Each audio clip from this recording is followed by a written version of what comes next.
Salut, c'est Trado, content de vous retrouver pour la mise à jour de l'indice parisien. Très bonne nouvelle sur le front des négociations commerciales puisque des avancées apparemment sont significatives, suffisamment significatives pour que les Chinois décident de lever l'interdiction d'importation de volailles américaines et les opérateurs se prennent à rêver à l'imminence d'un accord de phase 1.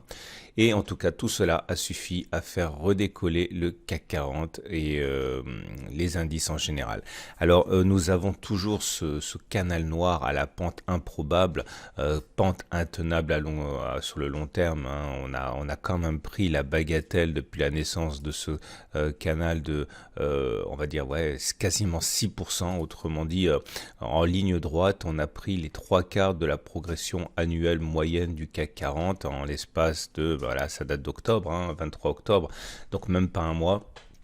Évidemment, c'est intenable, mais en tout cas, bien malin celui qui pourrait dire quand cela va s'arrêter, puisque vous voyez, nous avons passé sans coup férir 1, 2, 3, 4 résistances qui sont devenues autant de supports, et on se demande si la prochaine résistance, celle des 5936, 5967, qui date d'il y a plus de 12 ans, subira le même sort. En tout cas, pour l'instant, pas de signe de fatigue, à peine une respiration, et le chandelier du jour est positif, puisque contrairement aux deux chandeliers précédents qui étaient des chandeliers d'indécision avec un corps de type doji, là nous avons clairement une clôture sur le tiers haussier avec une longue mèche basse. Il y a de la conviction dans cette bougie. Maintenant, à relativiser toujours au regard du fait que nous soyons sur une résistance journalière ici. Alors, au niveau des trades qui sont envisageables, pour les haussiers, nous avons donc la possibilité de jouer le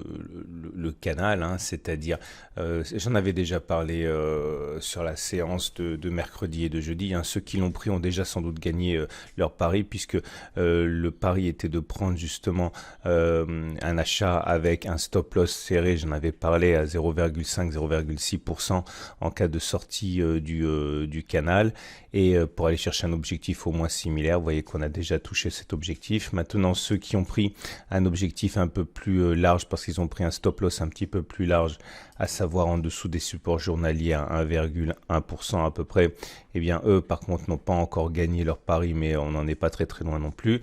À titre personnel, ce que j'ai fait un trade un petit peu hybride, puisque moi je suis entré, mais je suis pas aussi bien rentré que ça. Moi je suis rentré sur les dépassements vendredi des sommets, donc clairement je suis rentré sur ce niveau-là avec un achat stop.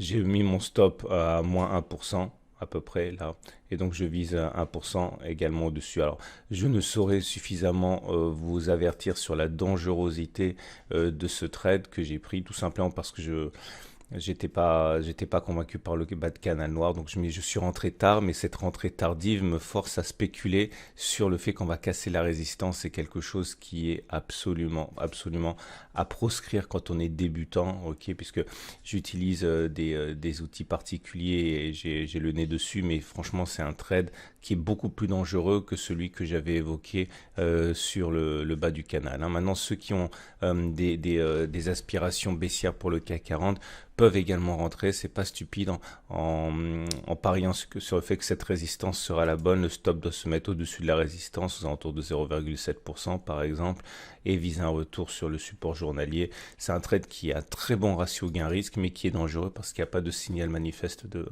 un signal de baisse manifeste. Nous avons également au niveau des indicateurs techniques tout qui est haussier, la moyenne mobile à 20 jours qui est ascendante, la moyenne mobile à 7 jours qui est en soutien. Ça fait 3 séances qu'elle sauve le CAC. C'est pour ça aussi, cette dynamique haussière me fait penser que le canal pourrait bien tenir encore un petit peu.